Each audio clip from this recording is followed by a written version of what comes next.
Well, thank you for the welcome, and it's good to be here with you in Billericay. I've come because we've known Moses for quite a while, and when he came down here, he invited me to preach, and then he laid it on me that actually there's this men's meeting on the Monday, and now I've also cut his hedge. So I'm beginning to see why he invited me down. Yeah. Doing it badly, men and grief. I do think, as you said, that women generally do it better. They're much more articulate at expressing emotion than men, more in touch with how they feel.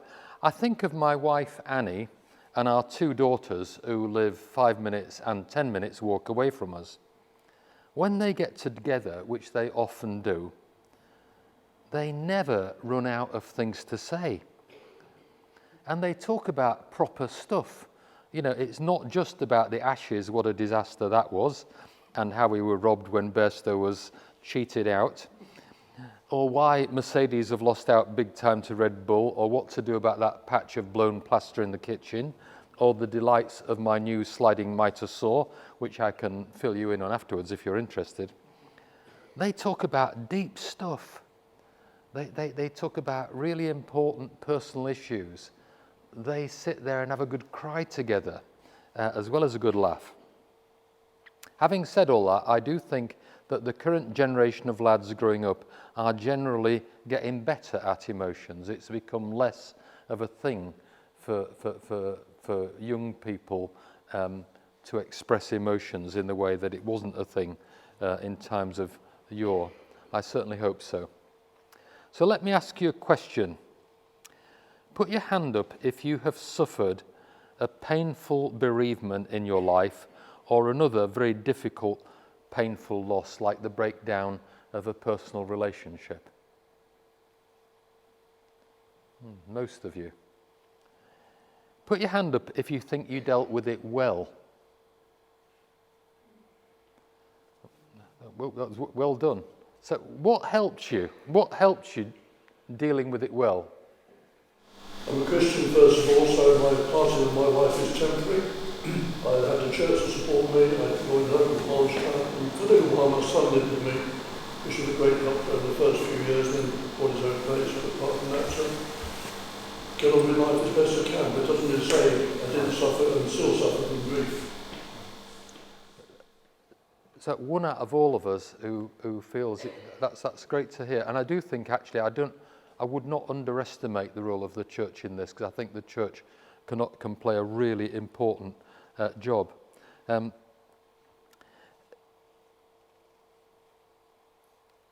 So, doing it badly, I assume the rest of you think you did it badly.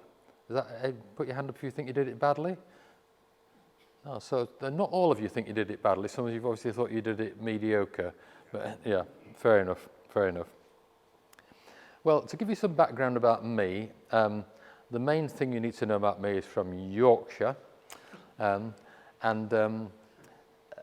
grew up in the middle of Leeds in an area that is now in a city motorway and university extension.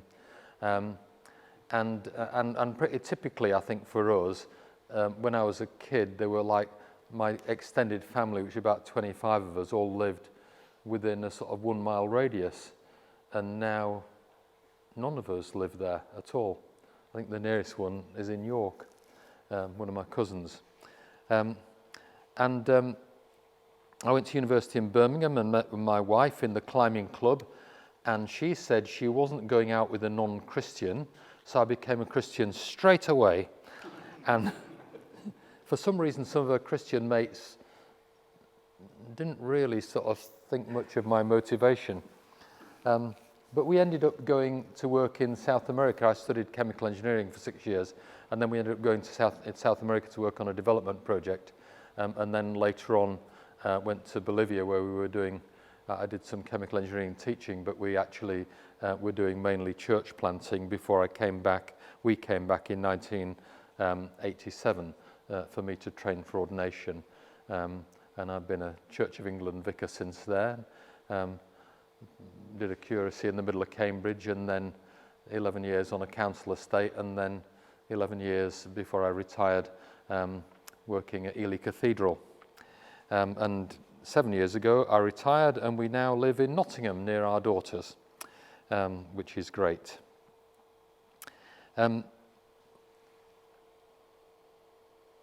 In May 2002, while I was vicar of the council estate in Cambridge, our 21-year-old son Tom, who worked at the bakery in our local Sainsbury's, came home from work one day with a splitting headache.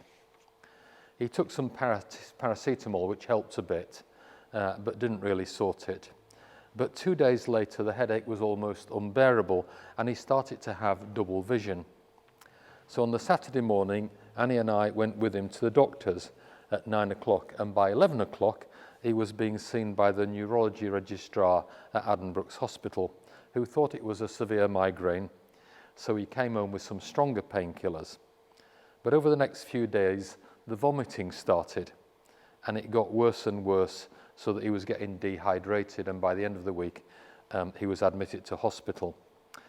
It took quite a while before they had a clear diagnosis, but at the beginning of July, he was diagnosed with malignant melanoma, which is basically skin cancer, although they never found a tumour on his skin.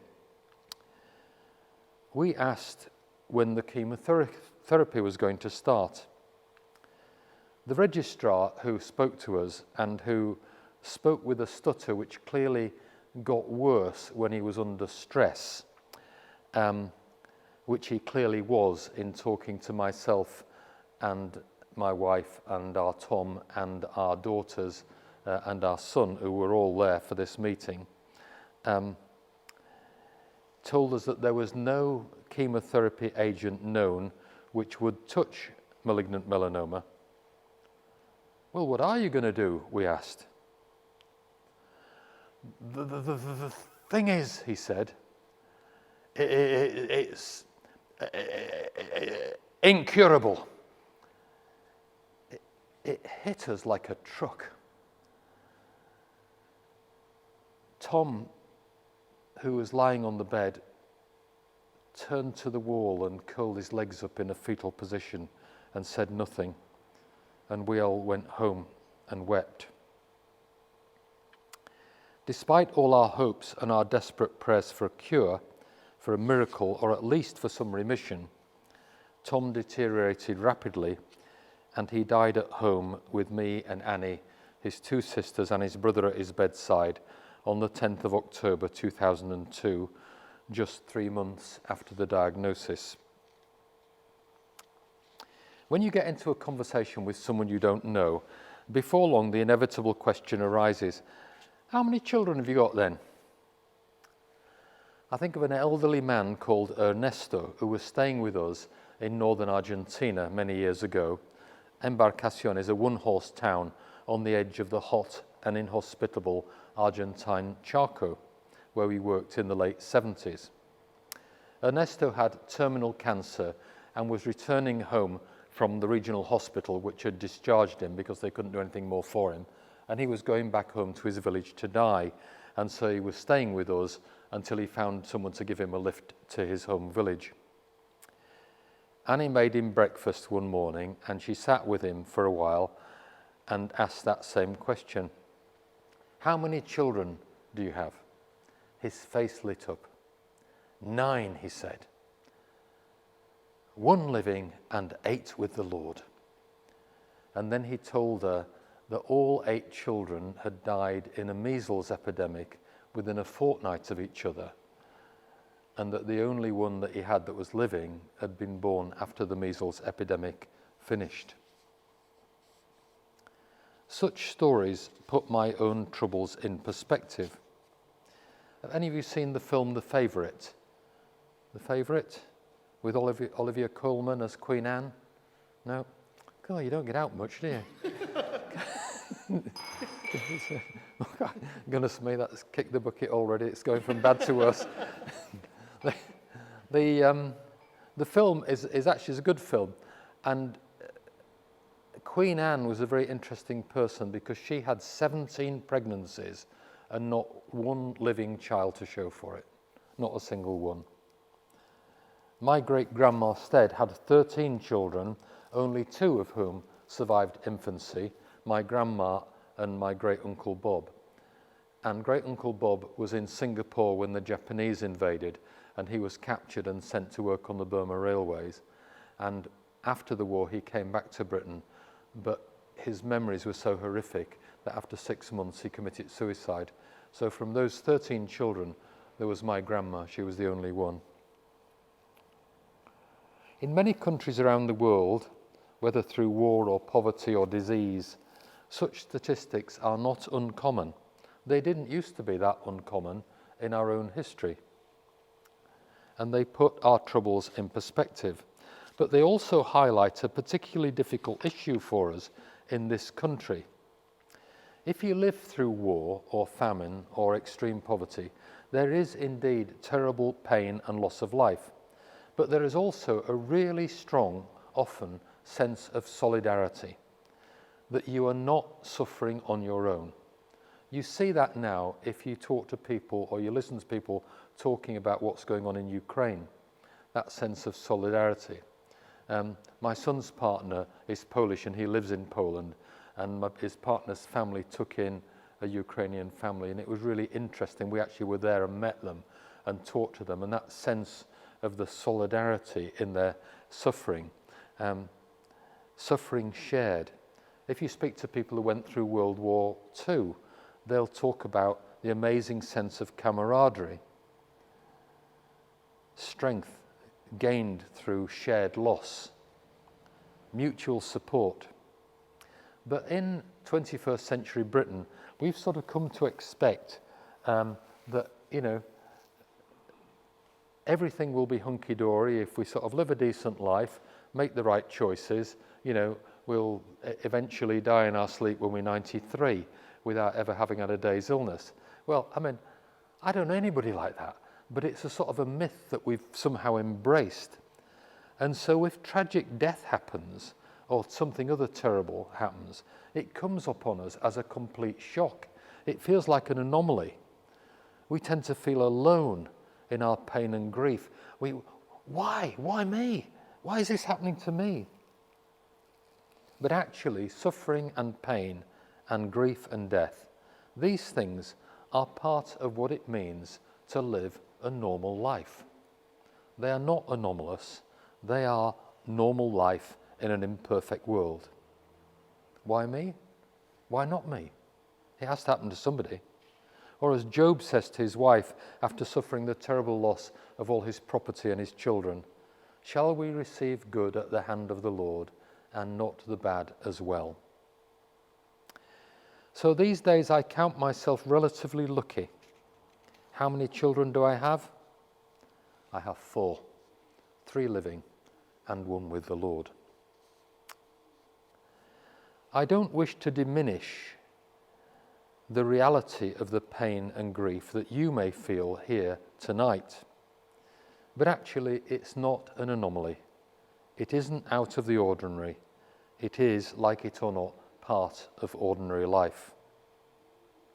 Tragic death and painful grief are what it means to live a normal life. And if you read the New Testament, there is no promise that you're going to have it all great and that nothing bad is ever going to happen to you. Rather the opposite.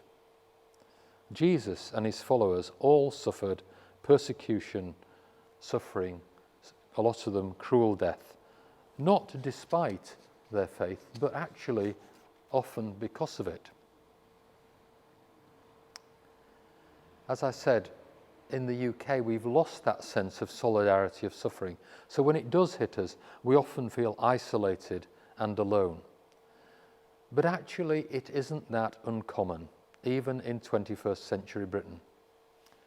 A few years ago, St Philip's Primary School in Cambridge discovered that a number of their children had actually lost siblings, and that was something they really needed support for. So they started a lunchtime club for those children called the Happy Sad Club. And to their amazement, they then discovered a lot more children than they thought were bereaved and had suffered serious loss. There were children who'd lost siblings before they joined the school. There were children who'd had a parent die, again, before they joined the school, and maybe mum and dad had got remarried and the school didn't know about it. Or maybe grandma had died and she was actually the main carer. Or sometimes it was mum or sometimes dad who had walked out one day and never been seen again. These things are not as infrequent or uncommon as we often think they are, even in the UK. And there are people out there who can help us. Bereavement counsellors, support groups, others who've been through it, people at church. You don't have to suffer in silence. Although if you are a man, you are much more likely to suffer in silence and much less likely to seek the help that you badly need. So if you're struggling, swallow your pride. Go and find the help that you need.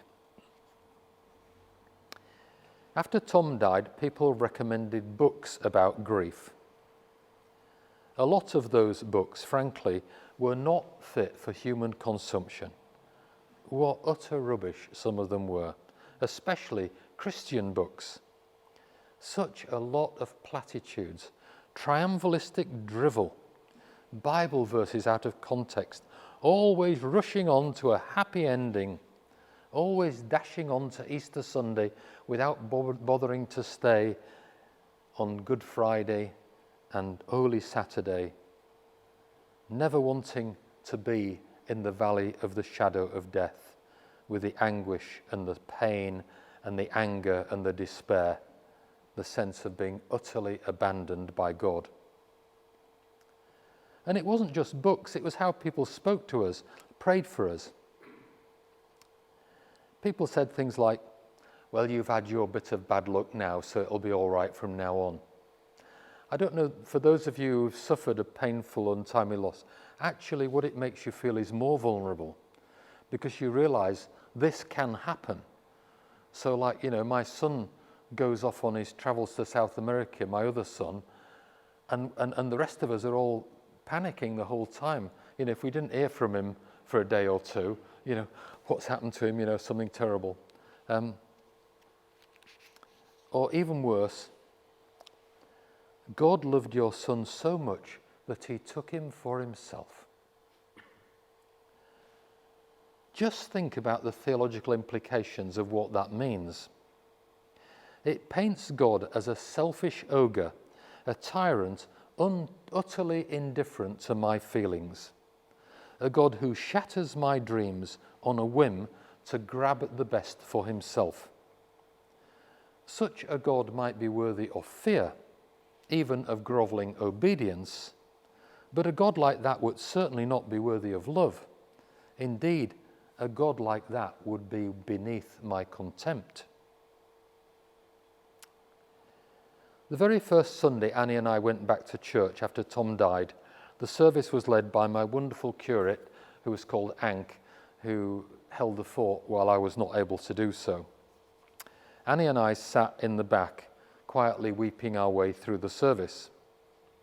At the end of the service, Steve, who was someone we hardly knew, who was actually going out with a member of our church, but had clearly heard about us and came to our church like once every 6 months, came up behind us and without asking, laid hands heavily upon our heads and shoulders and prayed fervently for us in a loud, cheery voice, thanking God for victory over death.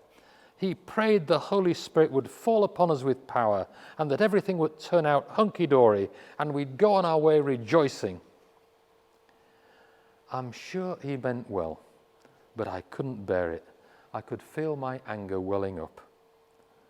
If I'd had the energy, I would have got up and decked him. Anger is one of the most common symptoms of grief. People are often surprised by it. They don't think it's appropriate, but it's very common, even anger at the person who died. My mate Viv, who's also a retired vicar, she did a funeral for a guy, and she was talking to the widow, And the woman explained how she'd been married for a long time and she'd always longed to travel and particularly go abroad.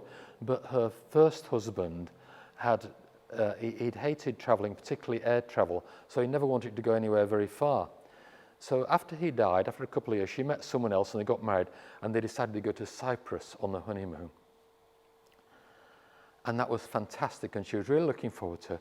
And she said to Viv, she said, and we got to the hotel in Cyprus and you know what the bugger did?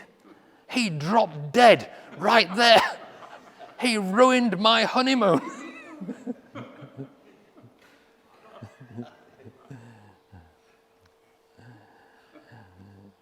Steve's inappropriate prayer reminded me of a passage from Primo Levi's profound book, If This Is a Man. Any of you read that? Primo Levi, the Jewish author who was in one of the concentration camps where people were selected day by day to go to the gas chambers, and he amazingly escaped to the end of the war and wrote about his experience. So every day there is this arbitrary selection of people for the gas chamber, but the gas chamber isn't until the following day, so they have to go back to their huts knowing that they're going to die the following day. And he talks about a young man with a wife and children who has been selected to die tomorrow, who lies on his bed weeping. And on the next bed is an elderly man called Kuhn, who sits there rocking back and forth, praying in a loud voice, thanking God that he has been spared. If I were God, says Primo Levi, I would spit on Kuhn's prayer. And that's how I felt about Steve's prayer as well. A couple of years after Tom died, I felt the need to write about his death. I had spoken about it a couple of times in sermons, and people had said things like, oh, that was really helpful, you ought to write that down. Like a lot of men, I'm not great at expressing emotions straightforwardly, so writing things down is quite cathartic for me, maybe for you too. People say things like, don't be afraid to have a good cry. I'd love to have a good cry. I don't know where the button is that I can press to have a good cry.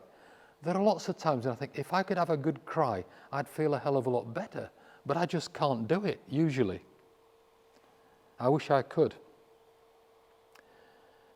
But writing this stuff down, I also felt the need for a lot more honesty and reality, particularly when it came to books, which tried to engage with the issues of faith in the light of death. And one of the things I discovered was so few books on this theme written by men. They're nearly women have sort of cornered the market. Again, because they're much more articulate about these things. So I wrote a book, One for Sorrow. This is it. And I've just got 5 copies here. You can get it from Amazon for $9.99, but I'm offering it as a special rate for you, for the first 5 lucky people, for a tenner.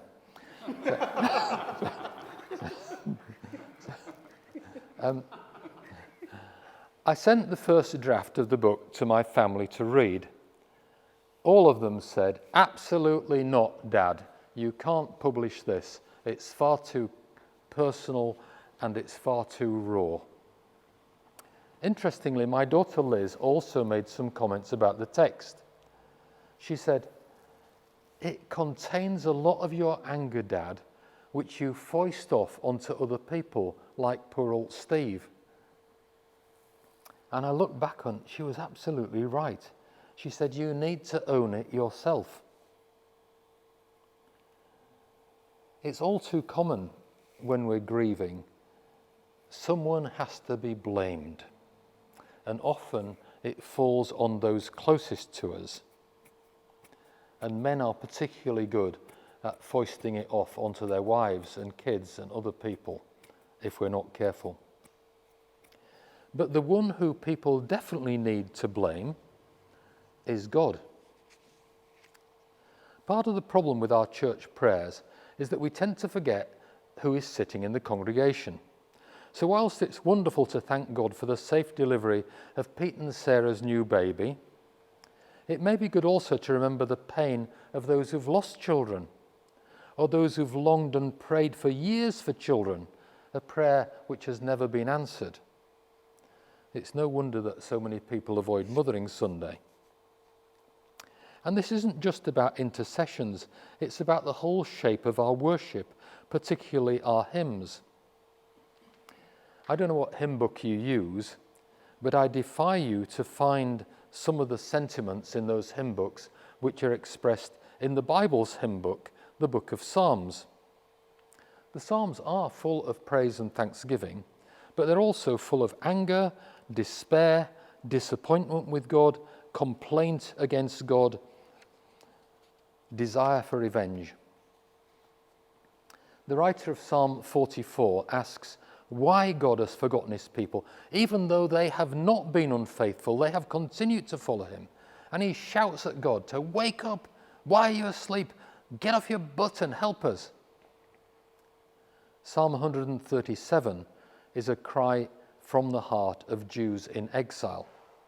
They have been defeated, they've seen their women raped, they've seen their children killed, they've been dragged off as slaves, men have been castrated, they go off to Babylon, hundreds of miles from home, and their captors taunt them. Go on, sing us one of the songs of Zion, why don't you? And this is what the psalmist says. By the waters of Babylon we lay down and wept. How can we sing the Lord's song in a foreign land? O daughters of Babylon, you destroyer, blessed be the ones who pay you back for what you've done to us. Blessed be those who take your children and smash them against the rocks. Can you imagine praying like that on a Sunday morning? These are God's top honchos who are praying those sorts of prayers, which are there for our edification and use in the book of Psalms. How would you feel if you were Harry Dunn's mum and saw the woman who drove on the wrong side of the road and ran into him, killing him, living at ease and walking free back in the USA? Or how might I feel if my grandchildren had been rounded up in eastern Ukraine and carried off to Siberia after the Russians invaded? Wouldn't I want revenge? The point is that these are feelings which many of us have within us, whether we like to own them or not. And the Bible tells them that expressing them to God is okay. Maybe sometimes more than okay, necessary. God is big enough to take it. After all, even Jesus cries out from the cross, my God, why have you abandoned me?" Prayer isn't just about getting answers. It's about expressing to God what is on our hearts, even when it includes stuff we can scarcely bear to admit to ourselves. God is big enough to take it. And if we don't express it to God, it's likely that it will come out sideways, unhelpfully, maybe cruelly, against people we love. Or maybe even against ourselves.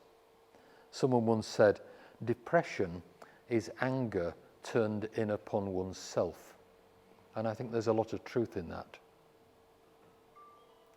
I wonder what our prayers might look like, our personal prayers and our prayers on a Sunday, if we took the Psalms seriously as a pattern.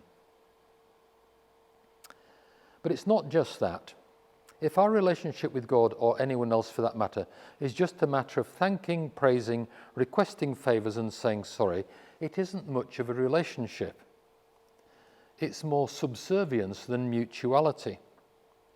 If a relationship is to become truly mutual, you must be able to disagree, to have an argument, to shout at each other, and then hopefully make up and get over it. Walter Brueggemann, who's a great American Old Testament scholar, writing on the costly loss of lament, says, "The price of our civility is that the lament psalms have dropped out to all intents and purposes of our canon of Scripture. If we are to have a real robust relationship with God, we also need the language of complaint, of anger, of challenge, of disappointment.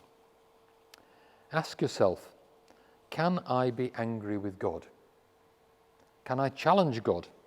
Disagree with God? In my prayers, in our prayers together? All this, of course, begs the question, what is prayer? What's it for?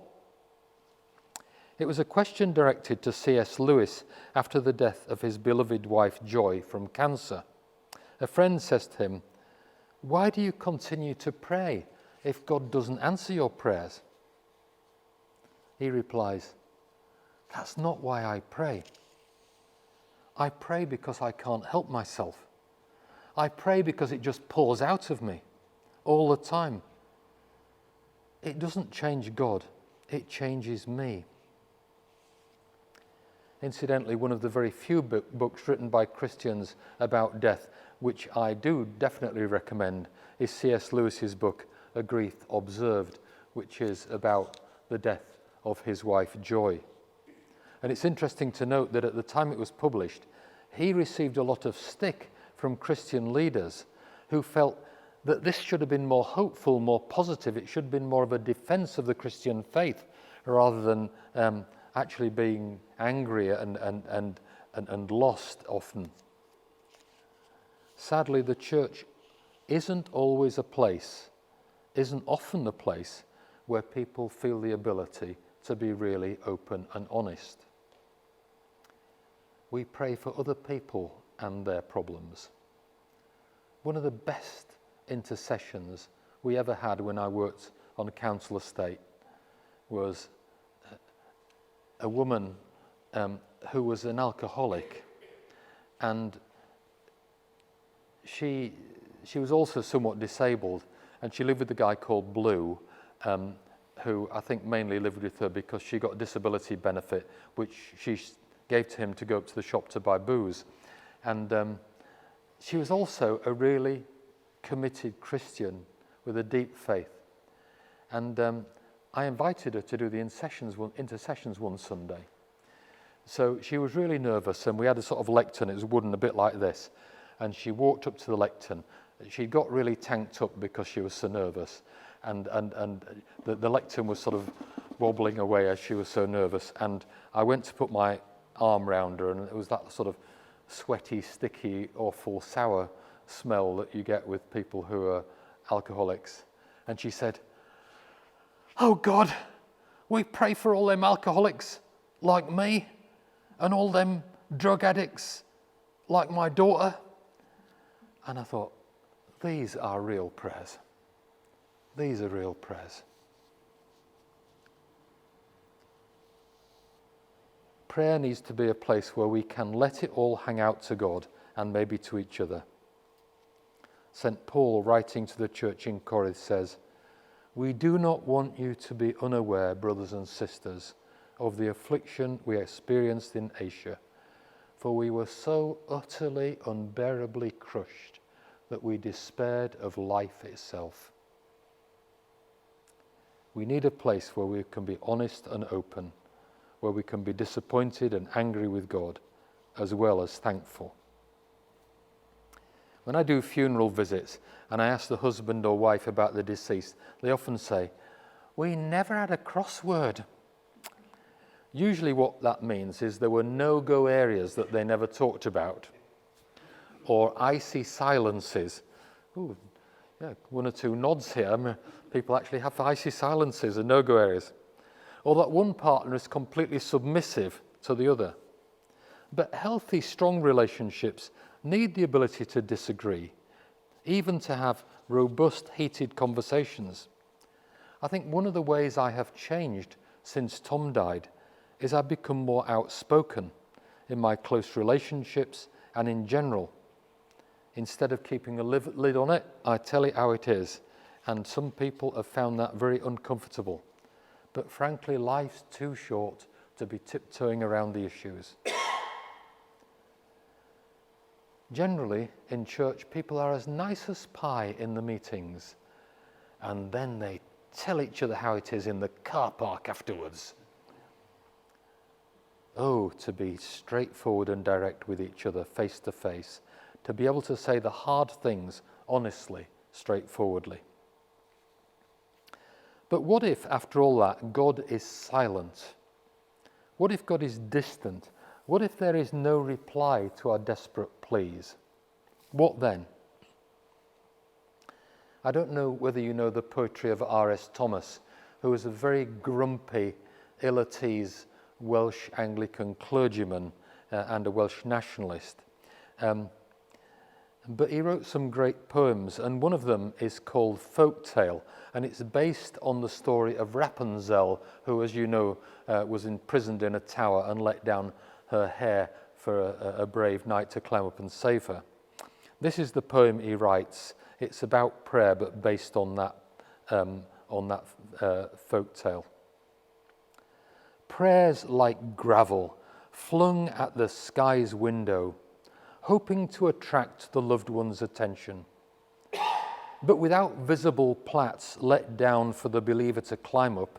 To what purpose open that far casement? I would have refrained long since, but that peering once through my locked fingers, I thought I detected the movement of a curtain. Maybe that's all we need, very occasionally, to see the movement of a curtain, some simple thing that just reminds us and assures us that God is there. But sometimes we don't even get that. What then? A year after Tom died, in 2003, some of you may have seen it, there was a TV series, a very good TV series, called The Gathering Storm, and it portrayed Winston Churchill in the years between the war. Churchill was played by Albert Finney. And he feels powerless, and he sinks into a deep depression, which he referred to as the black dog. His wife Clementine, who was played by Vanessa Redgrave, appeals to his reserves of courage and determination with the words, "KBO, my dear, KBO." KBO means keep buggering on. After Tom's death, KBO became Annie and I's code word for struggling on with life when everything seemed pointless and bleak and you could hardly get out of bed, and I'd come down the stairs looking grim, paralyzed by a bottomless well of grief, and Annie would say, "KBO, KBO, my love, KBO, keep buggering on." So we kept buggering on in life and in faith as well. I love that passage at the end of John chapter 6, where Jesus has started talking about his death, and he'd said some really difficult to understand stuff, and a lot of his followers started to drift away and leave him. And he turns to the 12 and he says to them, "What about you? Are you going to leave as well?" And Peter says, "Lord, we haven't got anywhere else to go." Well, that's how I often feel. Where would I go? What would I do? And part of the reason I feel like that is because even if God does not exist, the values of the Gospels, the teachings of Jesus, loving kindness to neighbour, stranger and enemy alike, working for justice and peace, standing up for the poor and powerless, working for love to triumph over evil, these things are surely worth living for, worth fighting for, whether God exists or not. So I keep on trying to live out the teaching of Christ as best I can, irrespective of how I feel, because it is simply a better way to live for me, for my family, for my community, for our nation, for the world. So I will keep on buggering on, trying to live gospel values, turning up day after day, feel like it or not, to read the Bible and pray and offer the terrible mess we're in to God. Not because I'm expecting anything in particular, but because it's the right thing to do. And because you never know exactly when, to your complete surprise, you might just detect the movement of a curtain. One of the things I miss about Ely Cathedral is the building itself. Before I went to Ely, I never thought much about the communion of saints. It's something we affirm in the creeds. I believe in the communion of saints. But I sort of rattled it off without ever thinking about it. Cathedrals are, in general, places surrounded by saints. You see them in stone, in wood, in stained glass, in paint. Images of great heroes of the Bible and also of local saints, people in Ely like St. Etheldreda, who lived and prayed in that very place. There is sometimes almost a tangible sense, not just of the challenge of their example, but of their encouragement and prayers for us now. The letter to the Hebrews says, "Since we are surrounded by so great a cloud of witnesses, let us run with perseverance the race set before us." It's like a picture of the saints cheering us on. Come on, Alan, get your butt in gear, you can do it, mate. But this communion of saints is not just about saints of old. It's about all the godly people, the saints of today, who've supported me, my family over the years, before and since Tom's death, and those who I dare say have loved and supported you as well. Those who stood by us, stood for us when we were unable to stand ourselves, and who are still supporting us now. I often find it hard to encounter God directly, but I meet him all the time in people like these, all the time. I don't know whether, you must have seen Crocodile Dundee. Come on, don't, I'm beginning to get really worried about you then. There's a great bit in Crocodile Dundee where he's at a party in New York and he's chatting to a transvestite guy who's telling him all about his session with his shrink. And Crocodile Dundee listens to him for a while and then he says, "Ain't you got any mates?" It's a really important question. Ain't you got any mates? Because the truth is, an awful lot of men do not have mates, not proper mates. And the trouble is, mates are like money in the bank in the days before credit, when you couldn't draw out what you hadn't put in. It's no good thinking when you're in a mess, I'm in a terrible mess, I better get myself some mates. You need to get them now. You need to cultivate those friendships now. Invest in them. After Tom died, my wife Annie and I are very different characters, and she, in my view at least, was in danger of becoming hysterical. I couldn't bear it. I was all on coping with my own grief. I certainly couldn't cope with hers as well. It's no surprise to me, the statistics show that after the death of a son or a daughter, over 85% of marriages end in divorce. Unlike Annie, I was in danger of becoming clinically depressed. I would often sit in our bay window looking out on the front garden thinking to myself, I'm just going to sit here and I'm not going to get up or talk to anybody ever again. We both had counselling. I think Annie got on better with hers than I did. Again, something that women I think do a bit better. I'd just sit there with my counsellor and say almost nothing for the whole hour session, thinking, this woman's getting 70 quid for this, until she'd say, well, Alan, we've got 5 minutes left. How would you like to use it? How the hell do I know? You're the expert. You tell me, mate.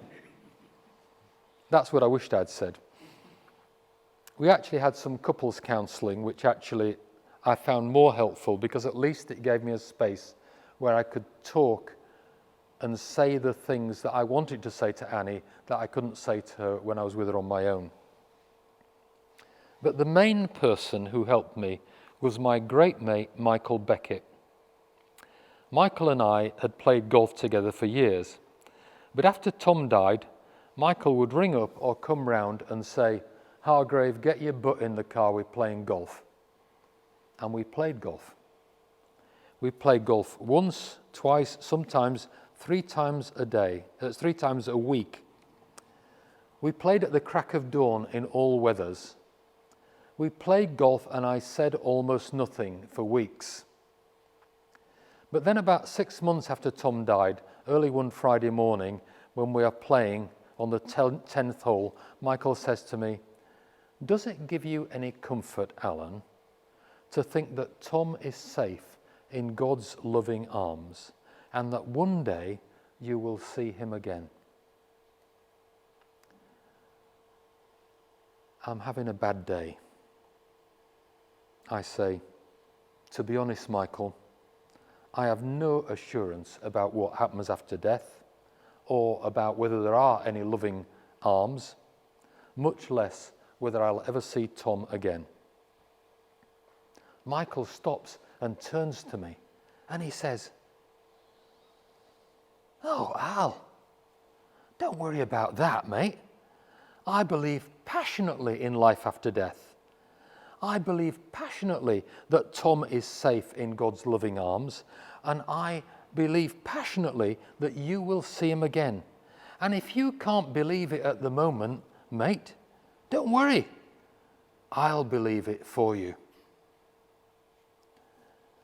What joyous relief. What deliverance from the individualism of our culture and age. Not to have to believe everything for myself. To be able to be part of that great communion of the saints, past and present, who will hold me up and support me when I cannot stand on my own, and who will pray for me and even believe for me when I am spent and can do none of it at all for myself. So if you haven't already, get yourself at least 1 or 2 good mates. Be honest with them. Open up with them. Mates you don't just talk to about football or DIY, but to use my friend Michael's phrase, people with whom you can share deep shit. Mates you can invest in, spend time with, mates who will be there for you when you need them, and mates you will be there for when they need you. I don't know whether you're Shakespeare's fans, but there's a great bit in Hamlet, I think it's Act 1, Scene 3, where Polonius says, "Those friends thou hast, and their adoption tried, grapple them to thy soul with hoops of steel." Mates are really important. One final thing, you'll be glad to know. One final thing, but it is not that long a thing. On the 22nd of February in the year 1322, the central tower of Ely Cathedral fell down in the middle of the night. Ely Cathedral is built on a thin layer of rock above wet clay. But some of the clay had dried out and shrank, and the foundations under the central tower suddenly sort of collapsed, and the whole thing fell down. It was a disaster. And when they dug out all the rubble, they discovered that they couldn't build in the middle because the foundations were too crumbly. They had to move the foundations out. And they didn't have the technology to build a tower with an arch that wide. So they built out of wood, lined over it with lead, an octagon tower. Any of you been to Ely and seen the octagon? If you do go to Ely, go on an octagon tower. It is an amazing experience. If you look up in the center of the octagon, you will see it's actually a painted sculpture of the risen, ascended Christ. Let's see if we can get it up. Oh, there it is. That's it. It's not a great picture. And if you look at him, you'll see that with his right hand, he's holding up his hand. He's sort of, there he is in the clouds, and he's holding up his hand as a sign of blessing us. But his left hand is pulling open his shirt to reveal this deep red raw gash in his side. I'm sure you all know the John's Gospel account about doubting Thomas, who refuses to believe until he sees the nail marks in Jesus' hands and puts his hand into that hole in his side. And of course, Jesus appears a week later and he says to Thomas, "Come on, put your hand in. Don't doubt, but believe." Thomas recognizes Jesus not so much by his risenness, but by his woundedness. It's the wounds that convince him. The thing is, the risen Jesus is not the same as the Jesus of Maundy Thursday. He is not risen pristine or perfect. He is risen deeply scarred and wounded, changed. So much so that if you read the resurrection accounts, there are several accounts where the disciples fail to recognize the risen Christ. His appalling suffering has changed him.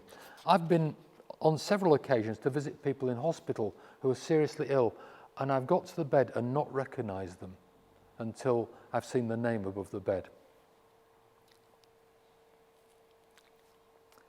And as Jesus ascends into heaven, he takes with him that wounded, scarred body with open wounds, so that God might know forever and ever the pain and suffering of our wounded humanity. Christ isn't risen pristine and perfect. He is risen wounded. And the risen wounded Christ says to us, with all our grief and scars and our open wounds, he says, "I know what you've been through, and I know what you're going through. But there is life beyond suffering. There is hope beyond despair.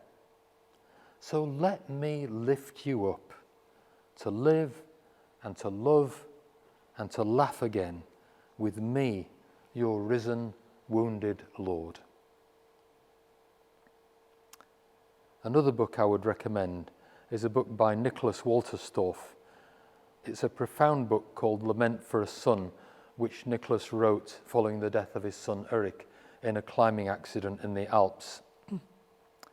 And he talks about a time after Eric's death when he starts to go back to work and he starts to live again, and he even occasionally finds himself laughing again, and then he feels guilty that he should be enjoying himself. When he's in that situation, he rereads this story of Thomas from John's Gospel in the light of what he's been through. And he says this: "So in my living, my son's death will not have the last word. But as I rise up, I still bear the wounds of his death. My rising does not remove them. They mark me. And if you want to know who I am now, put your hand in." Like Walterstorff, like the wounded, risen Christ, I too have found life and blessing and love and hope and faith after Tom's death. But I'm not the same as I was before. And if you want to know who I am now, put your hand in.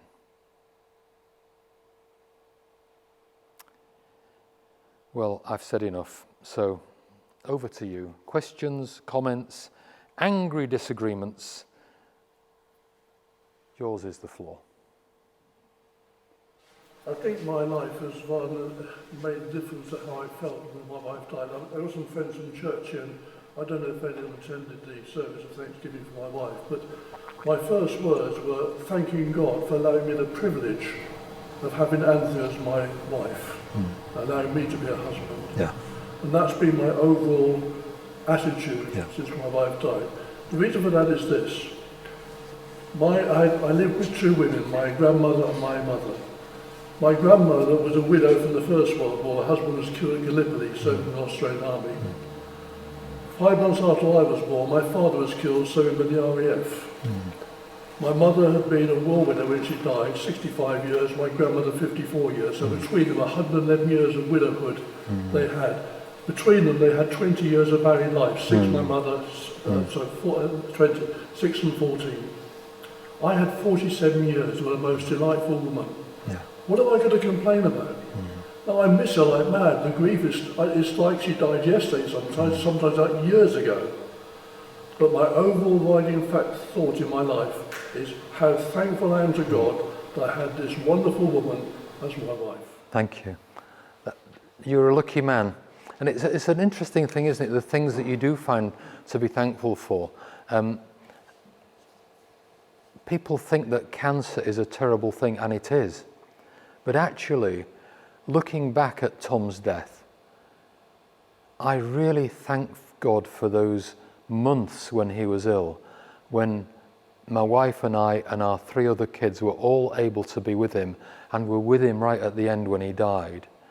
And I think, what must it be like, if your son or your wife or somebody, if it's just the police knocking on the door to say, I'm afraid there's been a terrible accident or a disaster or whatever, and you never had chance to say anything to them.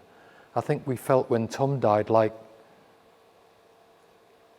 we didn't have anything left to say. We'd said it. I think there are often things, you don't always see that at the time, but I think actually there are often things for which you can be very thankful. Anyone else? My wife did have breast cancer for 12 years, and then the cancer came back with a vengeance, and she was gone in months. Yeah. Anyone else like to make a comment or a question? Yeah. Just a quick comment. I think you said lots of things, which were great, and I'm not sure how much I've stuck sort of in, but talking about the realisation of the communion of the saints and other people carrying it and the mates. And I was just thinking about Job and how his friends, they were trying to be friends, and it was probably well intentioned, but it kind of didn't really help him. Yeah.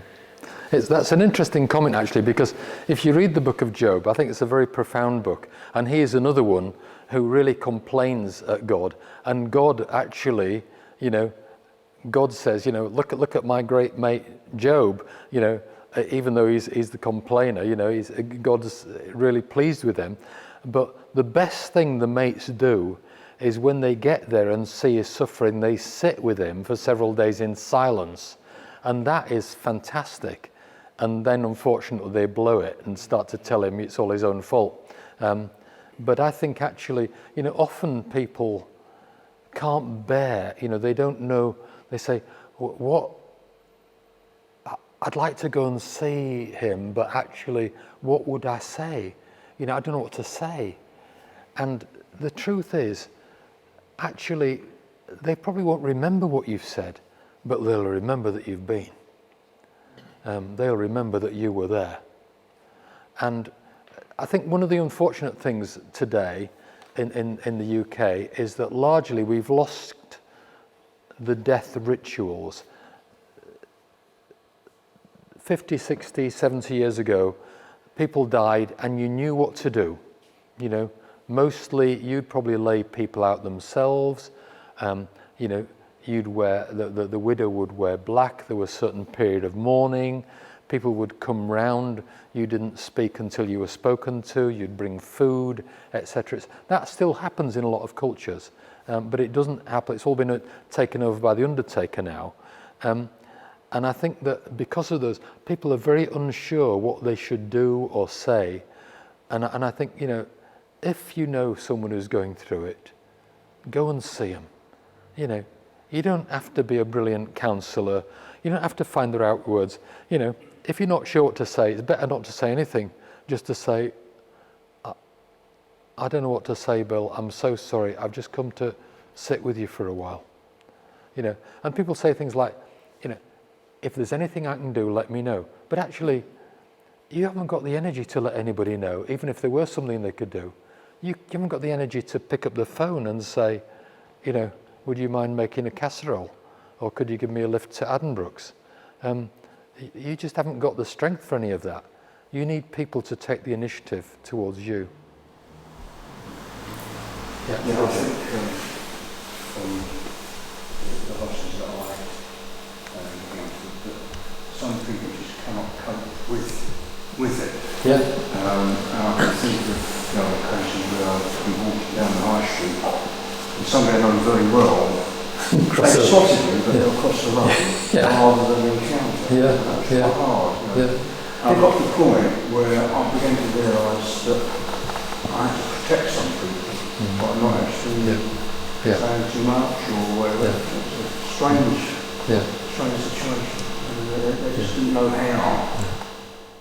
It's interesting that, isn't it? There was it was a few years ago now. There's a Channel 4 documentary about grief, and they did a number of sort of interviews with people. And one guy was talking about his mum had died suddenly, and he met up with his mate. They'd arranged to meet, and he said to his mate,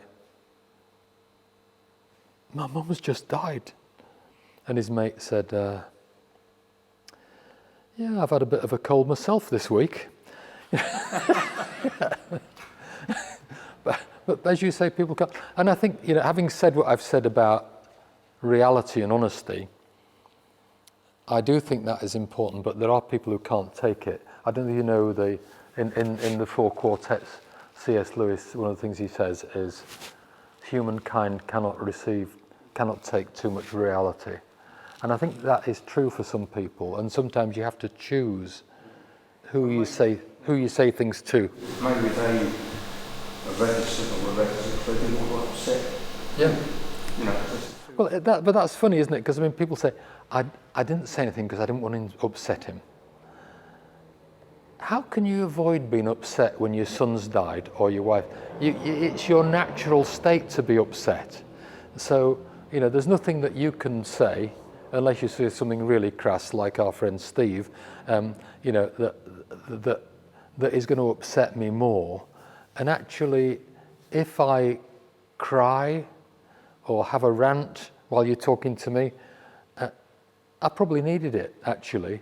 So actually, it's much better to, you know, just all you need is a simple phrase, you know, I just wanted to say that I was thinking about you, mate. You know.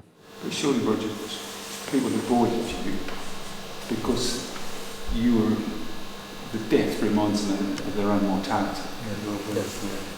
Yeah, I think, I don't know if you heard that, was saying that death reminds us of our own mortality, and I think that is true. We're not good at coping with that, and I think, you know, we don't like to talk. It's quite interesting, you know, if you look back in sort of Victorian era, particularly after Albert died, I mean, it was all the rage, wasn't it? Dress in black, wear your Whitby jet, and if you look back even earlier than that, you know, like John Donne, who was the Dean of St Paul's in the 17th century, he, like a lot of people, you know, he went to bed wearing a funeral shroud over him as a reminder of his mortality. You see a lot of ancient paintings; they're painted with a skull to remind you that you are mortal, that you are human. And I think people actually were much more upfront about facing, of course, and that wasn't surprising, because if you look at the average age at which people died, you know, if you got past 40, you were jolly lucky, particularly if you were a woman, because lots of women died in childbirth. Of course, it made marriage easier because you never had to, you know, bear it for more than about 20 years. Do you think that if we made more in our church life liturgy of Holy Saturday, we will be able to hold that space between the grief and the resurrection better? I think Holy Saturday is much underused. Tends to be a day to do the shopping for Easter Sunday. But I think, you know, Holy Saturday is that it's like a day in limbo, isn't it? And actually, there are lots of they're not in the Bible so much, although there are references in the Bible which can be interpreted this way, of Jesus going down to the souls in hell. But there are long traditions of the fact that, that Jesus descended into hell in order to bring back the faithful. And there's also a long tradition that Jesus went looking for Judas in hell to bring him back too. But I think Holy Saturday as a day of sitting with it. I mean, I'm not good at just sitting with the pain. I remember a woman called Ruth when I worked in East Barnwell Council Estate, she was a tricky woman. She was a single woman, and she was very difficult to get close to. And then I knew that she'd been ill, and somebody said, "Oh, it doesn't look very good. She's in Addenbrooke's. Could you go and see her?" And I went to see her, and she was dying, and she was not able to speak. And she looked at me, and her eyes were full of terror. She was absolutely terrified. And I found it unbearable. And I sat with her for about a quarter of an hour. I read a psalm and prayed for her and held her hand. And I couldn't bear it. And after a quarter of an hour, I left. And I remember reading that passage where they're in the Garden of Gethsemane, and Jesus says to the disciples, "Could you not wait with me for 1 hour?" I couldn't even wait for a quarter of an hour, Lord. Never mind an hour. Too hard. It is a very hard thing to do, to sit with people who are suffering. I'm not sure, but I used to make apparently not be something. We used to always talk to counselling, just to let people talk about death. Don't interrupt them. Yeah. Let them carry on, if you say get out of the anger. Sometimes you sit there for ages and wait for the police to turn up. God's sake and everything like that. But we would just talk, don't get away from it. Yeah. Like you say, your mate said, I had a cold. Yeah. You just don't say nothing. Just Let them talk. Speak about death. Yeah. And the person, just let them, even if it doesn't make sense. Yeah. Just let them, they get it off. Some of it turns to anger, like you said. But a lot of it just want to get it off their chest. Just want to say something. Yeah. And you just To listen. Just listen, yeah. What a fantastic job you did, mate. Paramedics are just incredible people. Amazing. Thank you for your life of ministry as a paramedic. Thank you. Anyone else, or have you all had enough? Ready to go home? Ready to go to the pub? Ready to slit your wrists? No? There's just a couple of things. Your comment about we're not very open in the church. I think that's very true. I mean, there's a lot of taboo subjects we just don't talk about. Yeah. And one of there's, for instance, I think sex, we just don't talk about that issue. All sexual beings, and it's just that's a taboo subject. Yeah. And there's lots of and also the thing of being real. It's just very rarely happens. Yeah. Very rarely happens. Yeah. And the other thing is that, I think a lot of leadership has got to be asked about how the leader deals. The leader gives permission to be open and so forth. But the other thing is when a group of blokes tend to get together, when you actually listen to the conversation, it's quite sad, it's quite pathetic. I think really it is. Our conversation is at a really poor level. But how do we change that? How does that change? Because you say you have a mate, but it's got to be a mate who's prepared to be open and share between them. And I think actually, a lot of that falls on people like me as church leaders. I mean, Michael, who I mentioned to you, one of the great things, he was also a vicar. He's also retired now. But he was someone who was very open about his own situation. So, for example, one of his kids, 4 kids, and one of them went to Thailand, and I mean, this is all in the public domain, so I'm not telling you anything that's secret. Got married, became a drug addict, ended up coming back, was still a drug addict, and he and his wife ended up looking after the kids while their son was, on drugs, giving them abuse, promising to look after the kids, not taking care of them. And I remember Michael presiding at communion. We happened to be going to his church on that Sunday, and he was there celebrating communion with these 2 grandkids, one hand hanging onto his cassock on the one side and one on the other side, and him weeping his way through the Eucharistic prayer. It was an incredibly powerful thing, and it said to people, you can be real in this church. You don't have to sort of, polish yourself up and pretend that everything's hunky-dory. I agree with that, James, but I love the bolster, mainly for social contacts. But the most conversation I have with men is what tablets are you on and who's feeding me to. Yeah. Interestingly, Michael, he started a men's group in his church, and he said, I said, how's it going? He said, it's going great. We've got a load of men in. He said, we had 35 last night, and a lot of them are not people who come to church. I said, what are you doing? He said, first week we watched a film. Second week we had a discussion about sex, and then last week we went out for a meal. I said, you done any Bible study? He said, no, nothing like that. But it's going great. but actually, it's quite interesting, isn't it? If you look at Acts 17, it's very interesting, Acts 17, because it starts off with St. Paul going to the synagogue to talk to Jews, and he starts by talking to them about how he tries to persuade them that Jesus is the Messiah of the Scriptures.